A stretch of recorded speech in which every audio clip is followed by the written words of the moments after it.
కూటమి ప్రభుత్వం అధికారంలోకి వచ్చిన 150 రోజుల్లోనే అనేక అభివృద్ధి కార్యక్రమాలు చేపట్టిందని ఎమ్మెల్యే గణబాబు అన్నారు. గోపాలపట్నంలోని పశ్చిమ నియోజకవర్గం కార్యాలయంలో ఆయన మీడియాతో సమావేశంలో పాల్గొన్నారు.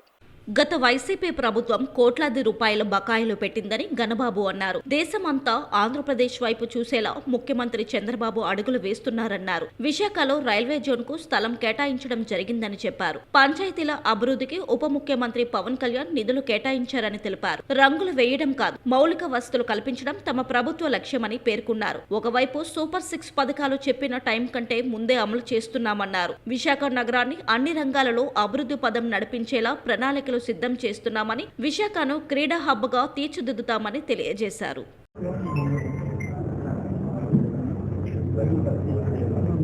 150 రోజులు ఎన్డీఏ ప్రభుత్వానికి ఆంధ్ర రాష్ట్రంలో గత వైకాపా పాలనలో 5 ఏళ్లలో అన్ని వ్యవస్థలు నాశనమై అనేక రంగాలకి బకాయిలు పెట్టడం, కోట్లాది రూపాయలు రుణభారం ప్రభుత్వం మీద పెట్టి అభివృద్ధి సంక్షేమం అనేటువంటివి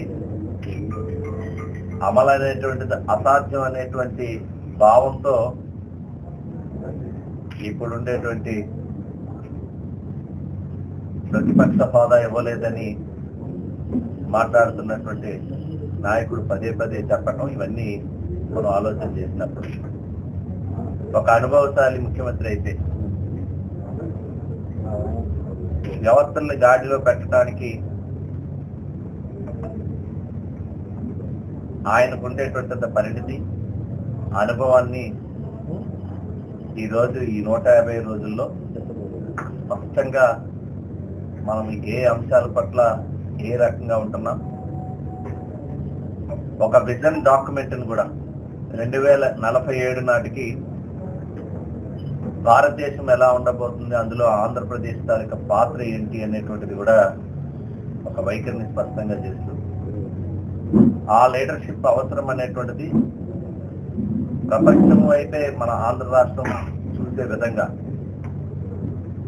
అంటే గతంలో కూడా విజన్ 2020 అనేటప్పుడు అనేక ఎగతాళిలు వచ్చినాయి, అనేక మంది కామెంట్స్ చేశారు, మీ అందరికీ తెలుసు. అది కార్యరూపం దాల్చిన తర్వాత హైదరాబాద్ నగరానికి ఆ రాష్ట్ర సంపదలో ఆ నగరం తాలూకా పాత్ర చూసినప్పుడు ఇప్పుడు అందరూ ఒప్పుకునే పరిస్థితి వచ్చారు. అందుకని 2047 గురించి ఏ ఒక్కరూ కూడా విమర్శించే స్థాయికి రాలా. దానికి కారణం ఈరోజు కొన్ని పాలసీస్ తీసుకొచ్చామన్న అసెంబ్లీ సమావేశాలు మీరు చూశారు.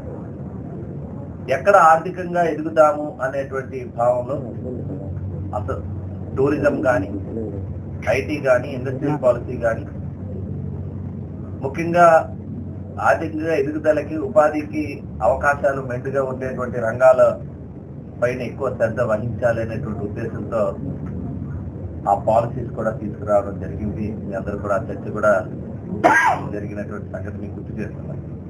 అందులో విశాఖకి ప్రముఖమైనటువంటి పాత్ర.